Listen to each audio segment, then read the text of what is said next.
Okay, so before I can get everything over here put back together, I have a couple little things I need to do that were not gone over in the Street Bob install. First thing, you actually have to set the preload on these. I'm gonna give you a quick crash course after some help of how to do that. So first things first, preload adjusting on here. So my spec sheet called for 3.5 turns of preload with these blue springs. So what you're gonna do is take an 11/32 and a 9/64 Allen in there, and then you're just going to loosen up this lock nut. Now you're gonna back this out until you have some space between the bottom of the bolt head and this O-ring. Like you might be able to see, let me see if I can zoom in better on here. Like you might be able to see right here. Now to get the preload set at 0, you just want to turn this upright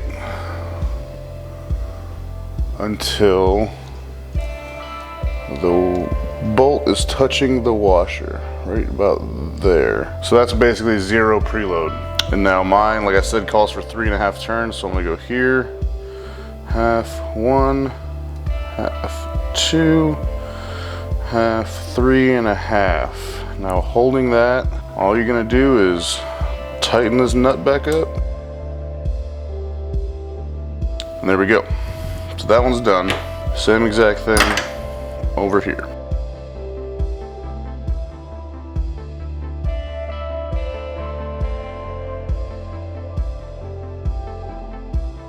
Okay, so these are both set. 3.5 turns of preload. So these can get set off to the side until they're ready to install.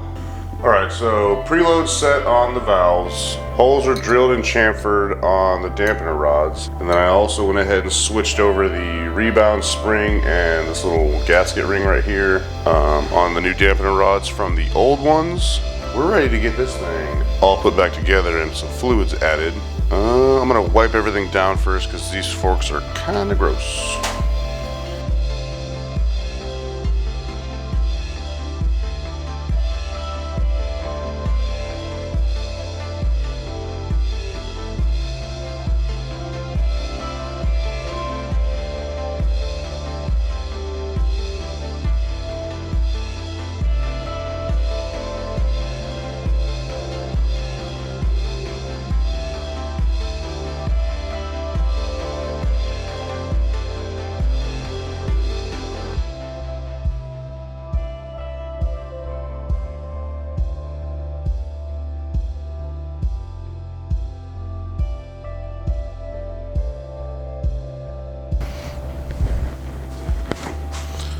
Okay, as you see here, oops, I need that.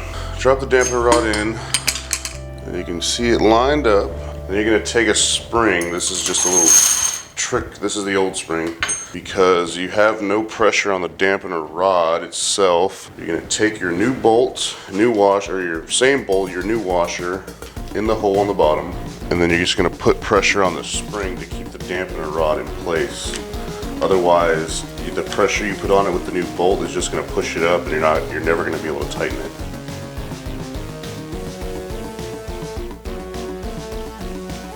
So what we're going to do here is the same thing we did on that Street Bob. So we're going to assemble it really quick, not the final assembly. Put the new caps on, the new preload adjusters. That should be enough tension on the actual dampener rod.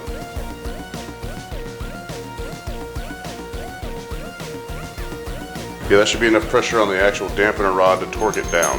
We shall see. The only problem is I need to cut my PVC as well. I have not done that yet.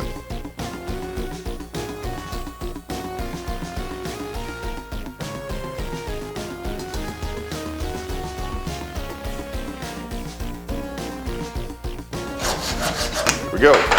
Just like cutting the barrel off a shotgun. No, not like that. No, there's gonna be a lot of plastic burrs and shit on here. I would say just take a file or some sandpaper and just get that cleaned up. Did I do that wrong? Okay, so I was way off. So that whole last segment there, just disregard that shit. Okay, so what you're gonna do, PVC spacer on top of the spring and washer. Now this is whether you have preload adjusters or not. If you just have regular caps, just measure it without this washer. Then you're gonna take the preload adjuster cap, you're gonna hold it. Now you're gonna measure from the top of the tube to the bottom of the cap. So right there. And this is what you're looking for your target preload. Now this is obviously going to be a bit much because we're at 66.7 millimeters.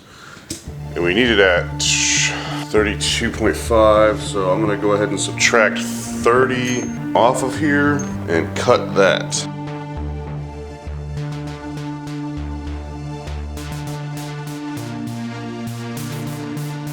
Okay, let's see where we're at now.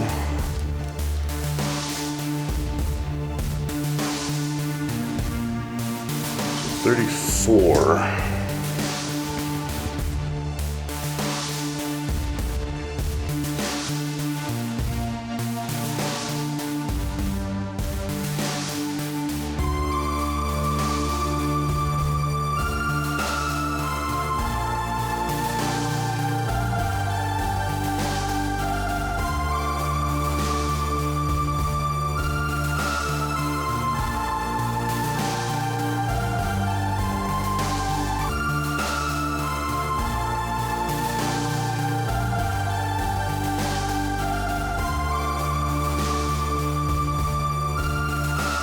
So the drain bolts have been tightened, everything's been taken back out. Now we're gonna take the gold valve, put it back on top of the dampener rod.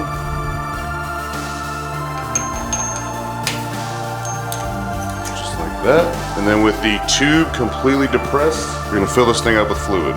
And now my specification called for 150 millimeters, millimeters of fluid. We'll get to that in a second. Ah, fuck.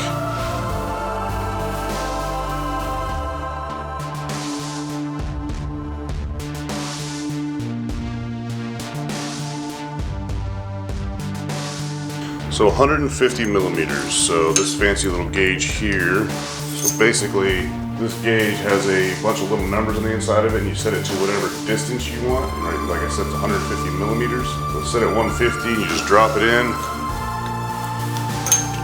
And then you just start sucking fluid out until no more comes out, and that means you're at that set distance. That barely got any, so I'm gonna add just a little bit more just to make sure. Back in. This is a lot easier to do with two people because this 20 weight fluid is kind of hard to pull through this little hose.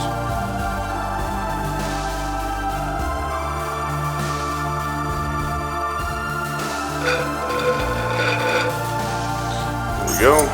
So now everything can get put back together. So spring,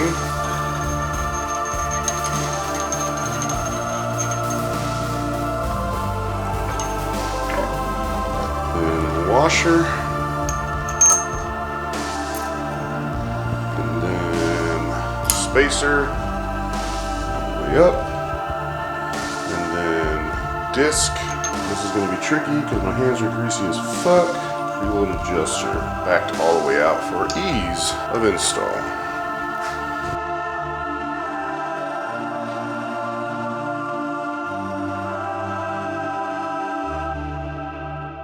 So that one's done. I'm gonna wait to torque the caps down until we get it in, just because this thing will be sliding around in my hands. All right, so now I'm just gonna do a quick time lapse of literally doing the same exact thing on this side. So it's gonna be dampener and emulator in with the washer on top of the emulator, filling up to 150 millimeters while pumping it, then keep filling and checking and whatnot. Spring, washer, spacer, disc, preload adjuster.